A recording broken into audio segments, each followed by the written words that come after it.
Change will not come if we wait for some other person or some other time. We are the ones we've been waiting for. We are the change that we seek. The future rewards those who press on. I don't have time to feel sorry for myself. I don't have time to complain. I'm going to press on. If you're walking down the right path and you're willing to keep walking, eventually you'll make progress.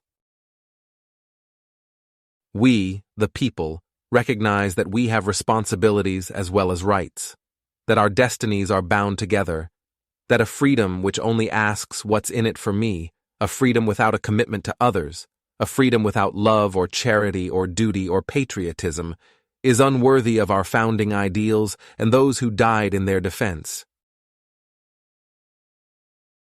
We cannot continue to rely only on our military in order to achieve the national security objectives that we've set. We've got to have a civilian national security force that's just as powerful, just as strong, just as well-funded.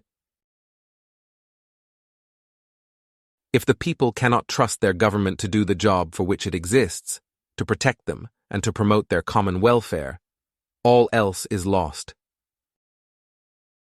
Focusing your life solely on making a buck shows a certain poverty of ambition. It asks too little of yourself, because it's only when you hitch your wagon to something larger than yourself that you realize your true potential. I believe marriage is between a man and a woman.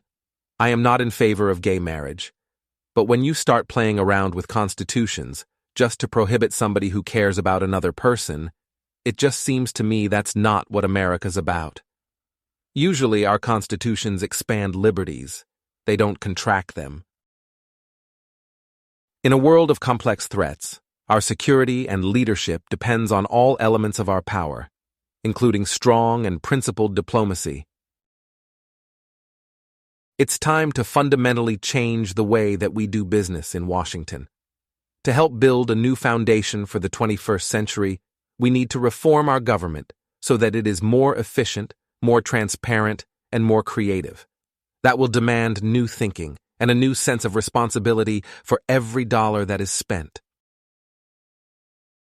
It was the labor movement that helped secure so much of what we take for granted today.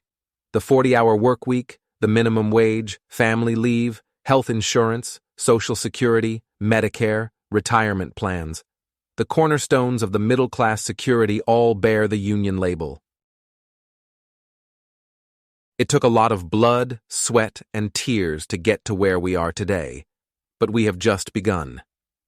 Today we begin in earnest the work of making sure that the world we leave our children is just a little bit better than the one we inhabit today.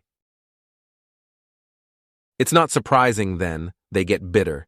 They cling to guns or religion or antipathy to people who aren't like them, or anti-immigrant sentiment or anti-trade sentiment as a way to explain their frustrations.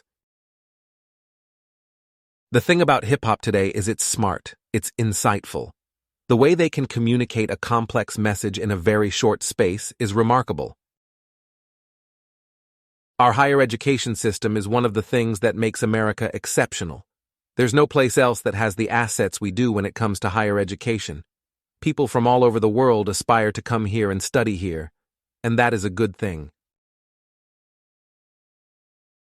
A good compromise, a good piece of legislation, is like a good sentence or a good piece of music. Everybody can recognize it. They say, "Huh, it works, it makes sense." We need to steer clear of this poverty of ambition, where people want to drive fancy cars and wear nice clothes and live in nice apartments, but don't want to work hard to accomplish these things. Everyone should try to realize their full potential. Thanks for watching and subscribe for more videos.